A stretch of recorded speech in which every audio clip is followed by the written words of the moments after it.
Hello दोस्तों, veterans नमस्कार। मैं दीवान सिंह। आपको पता है कि एडवोकेट कमल पाटनी जी काफ़ी बड़ी मात्रा में लेख निकालते रहते हैं और जो फैक्ट्स हैं उनको सामने लाते रहते हैं। उन्होंने जो हमारी यूनियंस हैं उनका पहले क्या प्रभाव रहा था नेशनलाइजेशन से पहले, बाद में क्या रहा और कब तक कितना प्रभाव रहा और कब तक कितना काम किया और ये कैसे मामला पट्टी से उतर गया, ये सारी बातें बहुत ज़्यादा विस्तार में तो नहीं लेकिन धीरे धीरे प्रकाश डाल दिया उन्होंने। और हम चाहते हैं कि उनका लेख आप तक पहुँचे और इसमें इन्होंने समस्याओं के समाधान भी सुझाए हैं। अब कोई नहीं करे तो अलग बात है, क्योंकि वो एडवोकेट हैं तो फर्ज बनता है कि एक एक्टिविस्ट भी हैं, सामाजिक कार्यकर्ता भी हैं, कि उनकी बातों को हम आप तक पहुँचाएँ। बैंकिंग क्षेत्र में यूनियन वर्चस्व और पेंशन अन्याय, इतिहास, वास्तविकता और सवाल। इसका क्या था, इसका इतिहास रहा है, क्या इसकी वास्तविकता है और क्या सवाल खड़े हो गए हैं।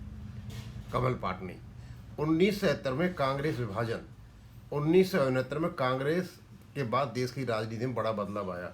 बस असल जो प्रॉब्लम खड़ी हुई यहाँ से हुई 1969 से, जब कांग्रेस में विभाजन हुआ, क्योंकि उन्होंने उस समय कांग्रेस को कम्युनिस्टों से सहारा लेना पड़ गया और जितनी भी यूनियन है हमारी बैंकों की, इनकी हो गई बल्ले बल्ले।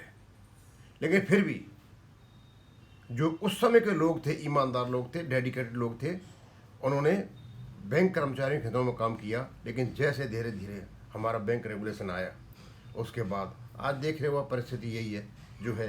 हालांकि वो भी खुश नहीं है, सुखी नहीं है। उनके साथ कहते हैं इस दौर में इंदिरा गांधी को वामपंथी दलों, विशेषकर भारतीय कम्युनिस्ट पार्टी सीपीआई का समर्थन लेना पड़ गया। सीधी सी बात है, मैं किसी को समर्थन दूंगा तो मैं तभी दूंगा ना जब मुझे फायदा होगा। इसके बाद नीतियों और संस्थागत संरचनाओं पर भी इसका प्रभाव पड़ा। सीधी सी बात है, जब इनसे लोगे तो इनकी नीतियों पर, संस्थागत संरचनाओं पर भी प्रभाव पड़ेगा। इसी कालखंड में बैंकिंग क्षेत्र में ट्रेड यूनियन की भूमिका तेजी से बढ़ी, विशेष रूप से all India bank employees association. ये अकेली थी बस समय, वो कई बैंकों में प्रमुख मान्यता मिलने लगी। इससे एक ऐसी व्यवस्था रही जहां प्रबंधन और कर्मचारियों के बीच वार्ता में कुछ चुनिंदा यूनियनों का वर्चस्व स्थापित होगा। यहाँ से जैसे ही ये कांग्रेस विभाजन हुई, सीपीआई का समर्थन मिला, अकेली यूनियन थी, सीपीआई कम्युनिस्टों की यूनियन थी, तो सब जानते ही हैं, इनको वर्चस्व मिल गया। और समय के साथ साथ ये आरोप भी उभर कर सामने आए कि कुछ बैंकों में एक ही यूनियन का प्रभाव अत्यधिक बढ़ गया है। वार्ता और समझौते, बाइपार्टिसन सेटलमेंट में संतुलन कम होता गया है। अन्य यूनियनों की भूमिका सीमित होती चली गई है। ये बिल्कुल एक सच्चाई है।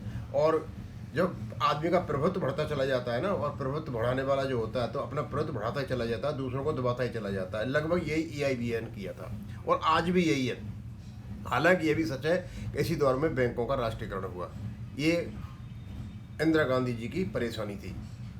ग्रामीण और सामाजिक बैंक का जब राष्ट्रीयकरण होगा तो ग्रामीण और सामाजिक बैंक का विकास हुआ। कर्मचारियों का सेवा सुरक्षा और वेतन संरचना में भी सुधार हुआ। अब ये जो सुरक्षा और वेतन संरचना, ये सारा मामला खराब हो गया। ये जैसे ही राष्ट्रीयकरण हुआ था उसी समय, क्योंकि सरकारी बैंक थे, CPC में चला जाता पूरा मैटर, तो ये मैटर आज नहीं होता, क्योंकि यहाँ इनको यूनियनों को रखना था। और यूनियन EIBA थी, EI किसी CPI की थी, समर्थित थी।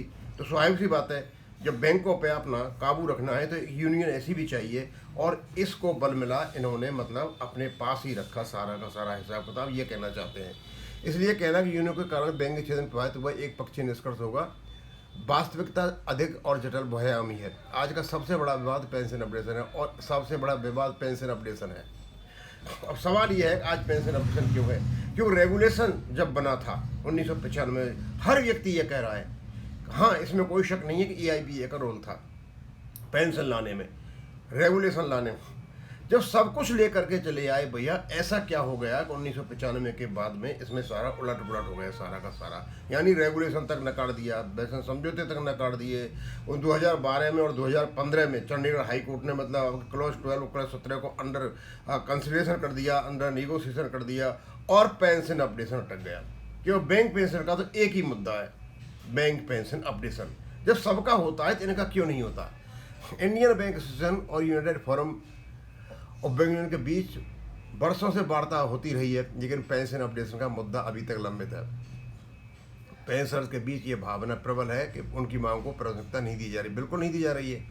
यूनियन का फोकस वर्तमान कर्मचारियों से बिल्कुल, तो 2015 में इन्होंने ये नो कॉन्ट्रेक्चुअल लायबिलिटी का जो क्लॉज दस्तखत करके बैठे हुए हैं।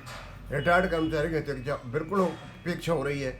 कुछ नामों और व्यक्तियों को लेकर भी कोई नाम आरोप लगाए जा रहे हैं। इसमें सीधा सीधा बैंक टचलम का हाथ है। अब पता नहीं वकील साहब क्यों मतलब पीछे हट रहे हैं। पहले तो इन्हें हटाने की बात कर रहे थे बैंक टचलम को, अब थोड़ा सा वो पीछे हट रहे हैं। ये किसी व्यक्ति या समूह पर ठोस प्रमाण के बिना सीधे आरोप लगाना उचित नहीं सर।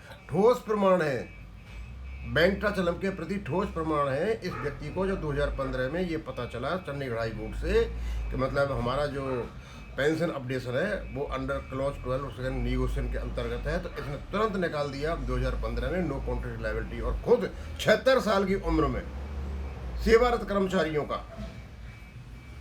बेस सेटलमेंट कराता है, और खुद रिटायरमेंट होकर के मतलब अपने जो रिटायर्ड कर्मचारी उनका कोई फायदा नहीं करता है। मुख्य प्रश्न ये है, क्या बैंकिंग यूनियन संरचना में संतुलन की हाँ आवश्यकता है। कोई भी जो कर्मचारी है रिटायर्ड हो चुका है, जो सेवारत कर्मचारी हैं उनके क्यों रहता है उसमें, क्या पेंशनरों के लिए अलग और प्रभावी प्रतिनिधित्व होना चाहिए। बिल्कुल होना चाहिए, सीपीसी में जाना चाहिए।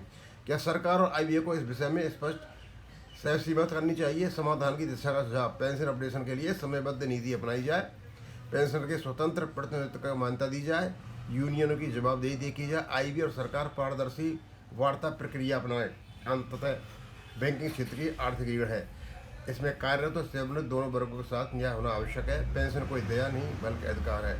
मतलब काफ़ी ऐसी बातें उन्होंने कही हैं इसमें कि आज के युग में इन चीज़ों का होना ज़रूरी है, और उनके जैसे जैसे लेकर आ रहे हैं उनको आप तक हम पहुंचा रहे हैं।